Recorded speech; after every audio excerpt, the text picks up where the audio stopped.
एक राजा था जिसका बहुत बड़ा राज्य था। कोई कमी नहीं थी। वो जो हुक्म करते वो सब हो जाता था।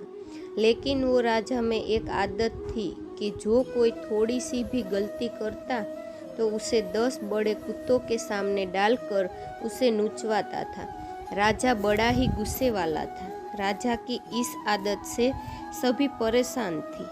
राजा का मंत्री भी इस आदत की आलोचना करता था। एक दिन उसके मंत्री से भी गलती हो गई। राजा को पता चला तो राजा ने तुरंत हुक्म दिया, मंत्री को कुत्तों के सामने ले जाओ। मंत्री ने राजा से गलती मांगकर माफ़ी भी मांगी, लेकिन राजा ने कुछ नहीं सुना और कहा जो कहा है वो कर दिया जाए, और सिपाहियों से कहा ले जाओ। मंत्री ने कहा ठीक है राजा जी, लेकिन मेरी आखिरी इच्छा तो मान लो। राजा ने कहा बताओ आखिरी इच्छा। मंत्री ने कहा मुझे 10 दिन की मोहलत दे दीजिए। राजा ने कहा ठीक है 10 दिन की मोहलत दे दी, लेकिन 11वें दिन सजा जरूर मिलेगी। मंत्री 10 दिन तक राजा के सामने नहीं आया और 11वें दिन राजा के सामने पेश हो गया। राजा ने मंत्री को देखा और सिपाही से कहा मंत्री के लिए जो सजा रखी थी उसे पूरी की जाए।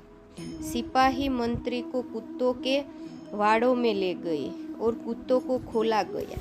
कुत्ते मंत्री से प्यार करने के बदले प्यार से पेश आ रहे थे। ये देखकर राजा चौंक गया। जिन कुत्तों को प्रहार करने के लिए ट्रेंड किया गया है वो प्यार से पेश आ रहा है। राजा ने मंत्री से कहा यह चमत्कार कैसे हो गया? इन कुत्तों को क्या हो गया? मंत्री ने कहा मैंने 10 दिनों में कुत्तों की बहुत सेवा की है, खाना दिया है, नहलाया है, और कुत्ते जान चुके हैं मैं उसके लिए अच्छा करता हूँ, ना ही कि बुरा।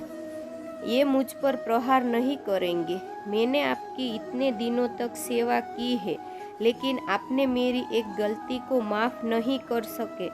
आपसे अच्छे तो ये कुत्ते हैं। अच्छे और बुरे को पहचानता है। राजा ये से देखकर बड़ा शर्मिंदा हुआ। ये कहानी से हमें ये सीख मिलती है कि हमें हमेशा सोच समझकर फैसला लेना चाहिए।